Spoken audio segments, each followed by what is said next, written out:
Cricket کا واقعہ بھی سناتا ہوں. ایک پلیئر ہوتا تھا برائن لارا,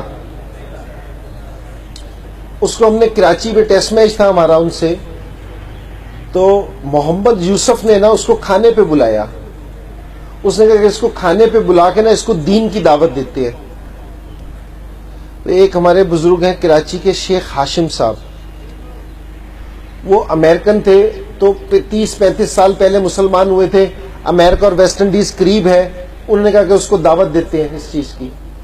اس کو دعوت دی, بتایا کہ جی ہم اپنے اللہ کے کس طرح بات مانتے ہیں, کس طرح حضور پاک صلی اللہ علیہ وسلم کے طریقے کے مطابق زندگی گزارتے ہیں, کس طرح ماں باپ کی بات مانتے ہیں, کس طرح بیوی کے ساتھ معاملات کرتے ہیں, کس طرح بچوں کی پرورش کرتے ہیں, کس طرح پڑوسیوں کا خیال رکھتے ہیں, کس طرح اپنا کاروبار کرتے ہیں. ساری چیزیں بتائی اس کو.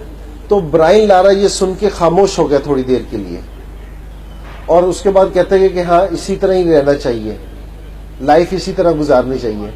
جس ٹائم کھانا شانا کھا لیا, تو جس ٹائم وہ ہوٹل جا رہا تھا یوسف کے ساتھ, تو یوسف سے کہتا ہے کہ یوسف ایسے مسلمان کا ہے جو اس طرح زندگی گزارتے ہو. ساری باتیں اچھی ہیں لیکن مسلمان ہی نہیں ہے ایسے. آج مسلمان کمزور ہو گیا. میں کھیلنے, ایک کلب ہے لیشنگ, انگلینڈ میں ہوتا ہے, اس سے ساری دنیا کے انٹرنیشنل پلیئر صرف کھیلتے ہیں آ کے. تو میں بھی اس کلب سے کھیلتا ہوں. تو 1.5 سال پہلے میں اس کی طرف سے جا کے کھیلنا, تو اب میری شکل ذرا چینج تھی, تو ان سے ریلیجن پہ بھی بات ہوئی. تو میں حیران رہ گیا. ان کو سارا ہمارے دین کا بھی پتا تھا, ہماری کتابوں کا بھی پتا تھا. اس نے کہا کہ ہمیں پتا ہے کہ تمہارا دین صحیح ہے. گورے کہہ رہے ہیں تمہاری کتاب بھی صحیح ہے, تم لوگ صحیح نہیں ہو. اس نے کہا جو تمہاری کتاب میں ہے اس پہ تم خود عمل نہیں کرتے, جو تمہارے دین میں ہے تم اس پہ خود عمل نہیں کرتے. تو آج جتنی بھی یہ کمزوری پھیلی ہوئی ہے نا, یہ ہمارے لیے ہے, ہماری وجہ سے ہے, ہمارے دین کی وجہ سے یا قرآن کی وجہ سے یا کسی وجہ سے نہیں ہے. یہ ہماری وجہ سے ہے کہ ہم نے خود عمل کر کے نہیں دکھایا. وہ مشتاق احمد, ابھی وہ انگلینڈ کا بالنگ کوچ بھی ہے اور پہلے سسیکس کاؤنٹی سے کھیلتا تھا. تو اس کی زندگی میں تھوڑا سا دین آیا, اس نے نماز پڑھنی شروع کی اور ساری چیزیں شروع کی.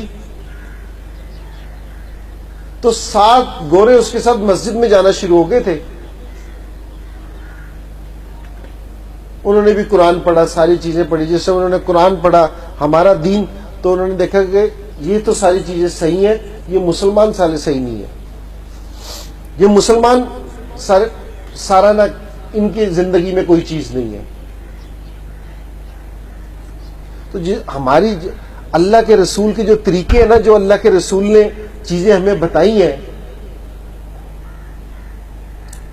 وہ قیامت تک ان طریقوں میں نا اللہ نے نور رکھا ہے. جو بھی دیکھے گا نا, جو بھی دیکھے گا اس کی طرف کھنچتا ہوا چلائے گا. جب ہم ایئرپورٹ وغیرہ پہ جب سفر کرتے ٹیم کے ساتھ, نماز کا وقت ہو جاتا تھا, تو ایئرپورٹ پہ ہم لوگ نماز پڑھتے تھے اپنے. تو لوگ کھڑے ہو کے ہمیں دیکھنا شروع کر دیتے تھے کہ بھئی یہ کیا عمل ہو رہا ہے. وہ ایک دفعہ ورلڈ 11 کی ٹیم تھی, وہاں مغرب اور عشاء کا وقت ہوا, تو 2 پلیئر تھے سری لنکا کے, ایک مرلی دھرن اور ایک فلیمنگ. انہوں نے جس ٹائم نماز پڑھتے ہوئے دیکھا نا, تو وہ قریب آ گئے. انہوں نے کہا کہ بھئی یہ آپ کیا کر رہے تھے؟ ان کو بتایا کہ ہم اپنے اللہ کی عبادت اس طرح کرتے ہیں, سارا اس طرح کرتے ہیں. وہ کہہ رہے کہ ہمیں دیکھنے کا بہت مزہ آیا کہ ہم اس کو قریب سے کھڑے ہو کے دیکھ سکتے ہیں. انہوں نے کہا جی ضرور دیکھیں قریب سے کھڑے ہو کے. پھر ان سے بعد میں پوچھا کہ بھئی تم کس چیز کو فالو کرتے ہو؟ انہوں نے کہا کہ ہمیں نہیں پتا کہ ہم کس چیز کو فالو کرتے ہیں. جس کو مسلمان آج فالو کرنے کے چکر میں ہے نا, ان کو خود کو نہیں پتا کہ وہ کس چیز کو فالو کرتے ہیں. اس دنیا کی جو سب سے قیمتی چیز ہے نا, جو سب سے قیمتی چیز وہ ہمارے پاس ہے, حضور پاک صلی اللہ علیہ وسلم کی زندگی, طریقے, یہ ہمارے پاس ہے. اور کسی کے پاس ہے یہ؟ اور ہم نے اس میں سے زندگی گزارنا چھوڑ دیا.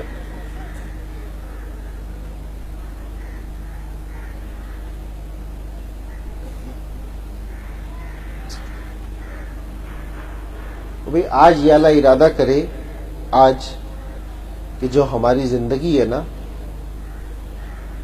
وہ حضور پاک صلی اللہ علیہ وآلہ وسلم کے طریقوں کے مطابق آ جائے. صبح سے شام ہے نا ہماری وہ اللہ کے طریقوں کے حساب پہ آ جائے. میرا دل بدل دے، میرا دل بدل دے، میرا دل بدل دے.